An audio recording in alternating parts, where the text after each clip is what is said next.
The way you could go viral back in the day, it wasn't as easy as it is today. So it was kind of like super cool that the song went viral. Johnny, la gente está muy loca. What the From that point on, you know, I started my career as Sak Noel. After I did Local People, obviously I was in a great position, and I made some other songs that were not as successful but really doing well internationally.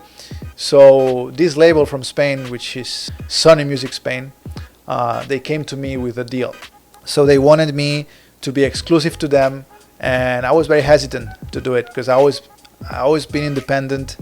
I didn't believe in, you know, major labels and all that stuff, but I had some, you know, maybe call it like, you know, some pressure. And even though I wasn't feeling it, I ended up doing it. I signed that deal with Sony Music Spain, and that was the worst mistake I ever done. When you sign with a company like this, you're not really signing with a company, you're signing with people that's going to oversee your project, telling you what to do, or at least they'll have a vote on everything you do. And they wanted me to go underground. They wanted me to be like some kind of house DJ, but I couldn't stop myself from doing what I really like. I did like maybe 2 or 3 songs. I wasn't really motivated, and I just delivered those songs to them. But one of them, which is No Boyfriend, was really working. Boyfriend? No problem. And I tried to convince Sony Music Spain, hey guys, that's a song we should support, because basically, you see, that's the one that's reacting. And they didn't want to help with that because they thought that's not the kind of material that we want to promote. Well, at that point I saw that I had to get out of this somehow, which I did eventually. And then I made Trumpets. And as you can imagine, they weren't really happy about it because, you know, it was a big hit and they didn't have it.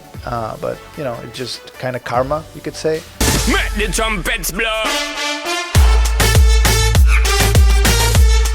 Yeah, and we did Trumpets completely independent, because being signed, it's actually kind of restraining, because, you know, they maybe give you some money in advance, which it's already, I mean, it's your money they're giving you basically, because you have to recoup that, and then they'll pay you, which sometimes they never do. Being independent gives you 100% control. You can do whatever you want, and more importantly, you do it at the pace you want. After this, I also started to work on my label Barnaton, and, you know, to create an outlet for me, for my independent career, and for other people's careers that they maybe wanted to be in business with us, because, you know, they couldn't be in business with Sak Noel because I'm just me, but they could be in business with Barnaton.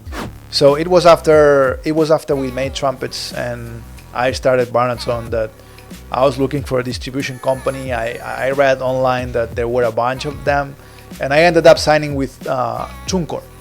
So it helps a lot because, as I said, like, these kind of tools, we didn't have that in 2010, or maybe it existed but I didn't know about it.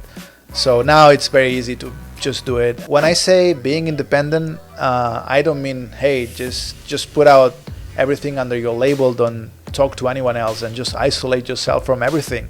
No, I mean, you can have partners. I recently signed my TOCAME song, which is very successful, with Matt Deason, because I know them and we're partners on this. And actually that song was made in partnership with DJ City.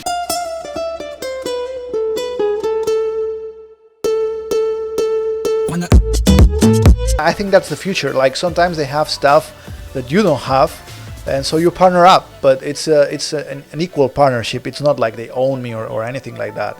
You know what I mean? We just make business together. Everybody gets their profit.